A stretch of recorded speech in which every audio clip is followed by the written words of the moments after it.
This is মাইক্রোওয়্যার W17 আর এটা mention না করলে ম্যাক্সিমাম মানুষই ভাবতো এটা অ্যাপেল ওয়াচ সিরিজ 7 যেটা একটা 35,000 টাকার watch. On the other hand মাইক্রোওয়্যারের এই ওয়াচটা শুধুমাত্র 1800 থেকে 2000 টাকার মধ্যেই কিনতে পাওয়া যায়। কিন্তু এখন অ্যাকচুয়াল দেখার বিষয়টা হচ্ছে যে একটা 35,000 টাকার প্রিমিয়াম ওয়াচকে কতটা ভালোভাবে কপি করতে পারছে এই 2000 টাকার নক অফটা। তো সেটাই জানাবো আজকের ভিডিওতে, কিন্তু তার আগে থ্যাঙ্কস জানাতে চাই আমাদের আজকের ভিডিওর স্পন্সর গ্যাজেট শপ বিডিকে আমাদেরকে এই ওয়াচটা প্রোভাইড করার জন্য।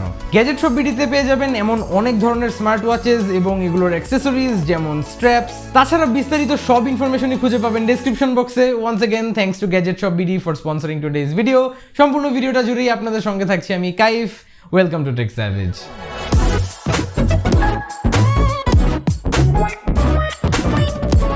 তো এটা হচ্ছে স্মার্ট ওয়াচের বক্সটা and honestly design is actually kind of nice.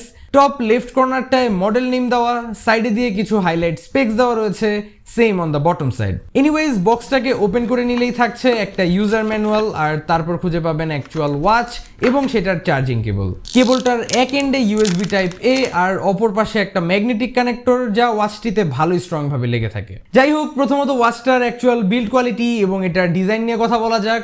আর ডিজাইনের কথায় আসলে to be honest it's just an Apple watch, মানে একদম 1-to-1 কপি বলতে পারেন। রাইট সাইডে বডির সাথে একদম ফ্লাশ একটা পাওয়ার বাটন, তার ঠিক উপরেই অ্যাপেলের সিগনেচার এই ডায়ালটা which also doubles up as a button. এই দুইটার মাঝেই খুঁজে পাবেন ওয়াচটার মাইক্রোফোন আর অপর পাশে গেলে খুঁজে পাবেন এটার স্পিকার সিস্টেম। তো এগুলোর সাউন্ড কোয়ালিটি নিয়ে আমি একটু পরেই আসছি। তার আগে এটার অ্যাকচুয়াল বিল্ড ম্যাটেরিয়ালসের কথায় আসলে first of all I was expecting plastic. I mean price যেহেতু 2000 টাকাও না, তার উপর দিয়ে তারা একটা এক্সপেন্সিভ ওয়াচকে কপি করার ট্রাই করছে। সব মিলিয়ে এটার মধ্যে যে তারা অ্যালুমিনিয়াম ইউজ করতে পেরেছে এই আউটসাইডের বিল্ড ম্যাটেরিয়ালটার জন্য, দ্যাটস জাস্ট ইমপ্রেসিভ।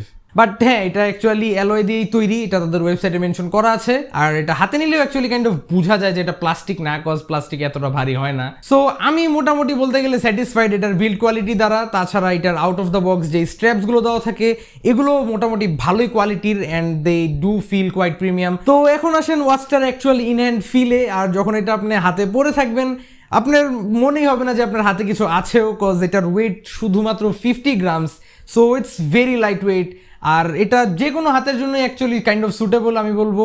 আপনার হাত যদি ছোট হয় সেই ক্ষেত্রে ওয়াচটা পরলে ঠিকঠাকই লাগবে, আর আমার মতো অ্যাভারেজ সাইজ হ্যান্ডস হলেও আপনার ওয়াচটা পরলেও ভালোই লাগবে। আর ডাইমেনশনসের দিক থেকে ধরতে গেলে ওইটা same to same Apple watch series 7 এর মতোই। এটার ডিসপ্লের সাইজ, এটার বডি সাইজ, মানে সব মিলায় সব কিছুই same to same Apple watch series 7। So এটার ওভারঅল সাইজের মধ্যেও কোনো ডিফারেন্স আপনি পাবেন না। ওয়াচটার স্ট্র্যাপ অ্যাকচুয়ালি রিপ্লেসেবল, আমার কাছে কোনো এক্সট্রা স্ট্র্যাপ নাই তো আমি খুলে আর দেখাই নাই। বাট থার্ড পার্টি স্ট্র্যাপসের হিউজ কালেকশন আছে অ্যান্ড সেগুলোর মধ্যে থেকে আপনি এটার মধ্যে স্ট্র্যাপস ইউজ করতে পারবেন। যাই হোক, যে কোনো রিস্ট ওয়াচের ক্ষেত্রেই ওয়াটার অ্যান্ড ডাস্ট রেজিস্ট্যান্স একটা বড় ব্যাপার। সো এটার ক্ষেত্রে কোনো IP rating, official IP rating থাকছে না। বাট ইউটিউবে একটু রিসার্চ করার পরে আমি খুঁজে পেলাম যে পানিতে কমপ্লিটলি এটা ডুবানো থাকলেও এটার কোনো ধরনের প্রবলেমই হয় না। বাট আমি স্টিল রেকমেন্ড করবো না যে আপনি এটা পরে সুইমিং করতে যান বা এনিথিং লাইক দ্যাট। বাট এমনিতে হাত ধোয়ার সময় যে পানিটা লাগে কিংবা বৃষ্টির পানি, সেটা দ্বারা এটার মধ্যে কোনো প্রবলেম হওয়ার কথা না। তো এখন আসেন ওয়াচটার বেস্ট পার্ট, এটার ডিসপ্লেতে। এখানে দেওয়া রয়েছে একটা 1.9 ইঞ্চ প্যানেল যেটা resolution 320 pixels by 390 pixels.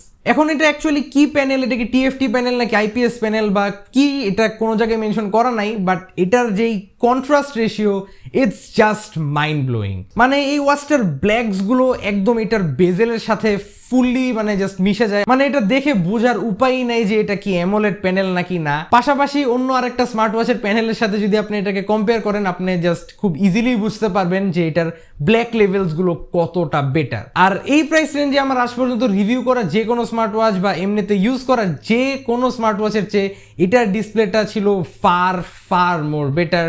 Plus এটার লাইক রিফ্রেশ রেটটাও খুবই ভালো ছিল, ডিডন্ট ফিল চপি, যথেষ্ট পরিমাণ স্মুথই লাগছিল আমার কাছে। টাচ রেসপন্সটাও যথেষ্ট পরিমাণ ভালো ছিল, মাঝে মাঝে রেসপন্স করছিল না, but that didn't feel like an issue.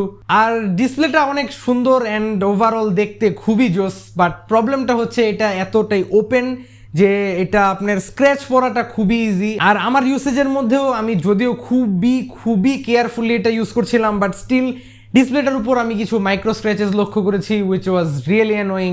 R I mean ওয়াচের উপরে ঘষা লাগবে সেটাই স্বাভাবিক।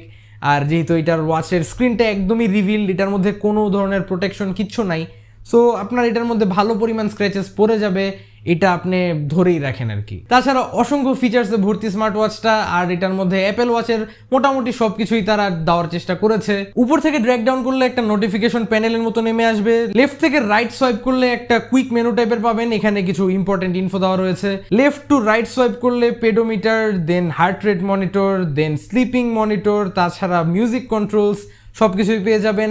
আর এর মধ্যে আমি বলবো আই গেস পেডোমিটারটা স্টেপ ট্র্যাকার যেটা, সেটা মোটামুটি অ্যাকুরেটলি কাজ করে। তাছাড়া হার্ট রেট মিটার বলেন, স্লিপ মনিটর বলেন, এগুলো কিছুই খুব একটা অ্যাকুরেটলি কাজ করে না। আর স্পেশালি বলতে গেলে এটার যে হার্ট রেট সেন্সরটা, সেটা খুব একটা অ্যাকুরেট হওয়াটা এক্সপেক্ট করাটাই বোকামি at this price range.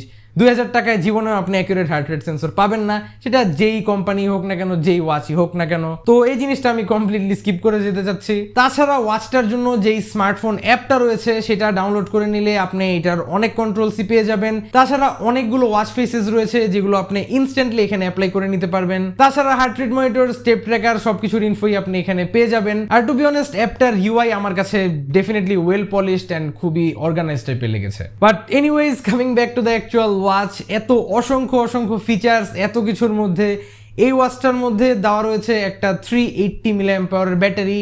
At least that's what they are telling, but আমার মনে হয় না এটার মধ্যে অ্যাকচুয়ালি আর একটা 380 mAh ব্যাটারি আছে। কজ যদি থাকতো, নাম্বার 1 এটার ওয়েট মাত্র 50 গ্রাম, কোনোভাবেই হতো না। নাম্বার 2, এটার থেকে যে ব্যাটারি ব্যাকআপ আমি পাচ্ছিলাম সেটা একদমই একটা 380 mAh ব্যাটারির মতো না। It's more likely to be at 200 to maximum 250 mAh battery. But যদিও এটা আমার কমপ্লিটলি পার্সোনাল একটা গেস, এটা কনফার্মড কিছু না। ওয়াচটাকে একবার ফুল চার্জ করে নিতে আপনার 1 ঘন্টার মতো লাগবে। তাছাড়া ওয়াচটিকে যদি আপনি ফোনের সাথে অল টাইমস ব্লুটুথ দ্বারা কানেক্টেড না রাখেন, সেই ক্ষেত্রে আপনি অ্যাবাউট 4 দিনের ব্যাকআপ পেয়ে যাবেন আই গেস। বাট ফোনের সাথে যদি কানেক্টেড রাখেন, আর স্পেশালি যদি এই ব্লুটুথ কলিং ফিচারটা আপনি অন রাখেন, এটা হাইয়েস্ট গেলে আপনাকে 1.5 দিন ব্যাকআপ দিবে, মেবি 2 দিন। So battery backup not the best, but I guess 1 ঘন্টা করে চার্জ করে নিলে আপনার 1 দিন, 1.5 দিন, 2 দিন চলে গেলে খুব একটা ঝামেলাও হয় না। এখানে যেহেতু একটা বিল্ট ইন মাইক্রোফোন আর স্পিকার সিস্টেম থাকছেই, আপনি ডাইরেক্ট ওয়াচটার থেকেই একদম কলস মেক করতে পারবেন, কলস রিসিভ করতে পারবেন, রিজেক্ট করতে পারবেন। এখন এটার স্পিকারটা আরেকটু লাউড হলে অপর পাশের কথা শুনতে আপনারা একটু সুবিধা হতো, বাট এটার মাইক্রোফোনটা actually kind of good. Good বলতে আপনার কথা অ্যাটলিস্ট মানুষ শুনতে পারবে মোটামুটি।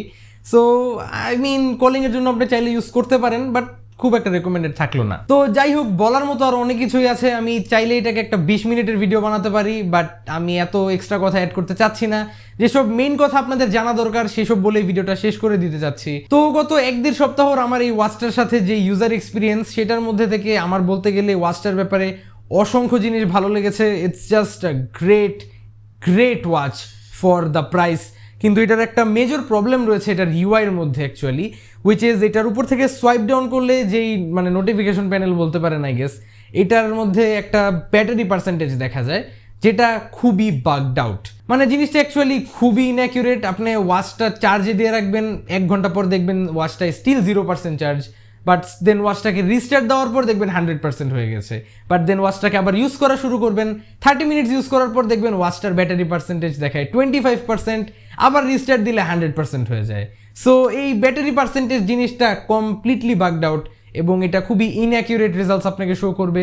বাট তাছাড়া অনেস্টলি এই ওয়াচটার মধ্যে আমি আর কোনো প্রবলেম খুঁজে পাই নাই। সো ফাইনালি কনক্লুশনে আসলে ওয়াচটাকে আমি রেটিং দিব 9.5 আউট অফ 10। আমি নিজে অ্যাকচুয়ালি খুবই চাচ্ছিলাম এটাকে একটা 10 আউট অফ 10 রেটিং দেওয়ার। আমি এর আগে জাস্ট একটা প্রোডাক্টকে আজ পর্যন্ত 10 আউট অফ 10 রেটিং দিয়েছি, and I really wanted this to be the second one. But the problem is এটার ইউআই বাগসগুলো আর এটার ব্যাটারি ব্যাকআপ, এই দুইটা জিনিসের কারণেই জাস্ট আমি এটাকে পারফেক্ট বলতে পারছি না। But overall this is a solid watch. ডিসপ্লেটা just mind blowing, build quality is great, features আর just solid, and overall highly recommended থাকলো এই ওয়াচটার পারচেস লিঙ্ক আমি ডিসক্রিপশন বক্সে দিয়ে দিব। এই রেঞ্জের আরও কিছু ওয়াচের রিভিউ দেখার জন্য এইসব জায়গায় চেক করতে পারেন। ভিডিওটা ভালো লেগে থাকলে এখানে ক্লিক করে সাবস্ক্রাইব করতে ভুলবেন না। আশা করি আবারও দেখা হবে আগামী ভিডিওতে। Till then have a nice day.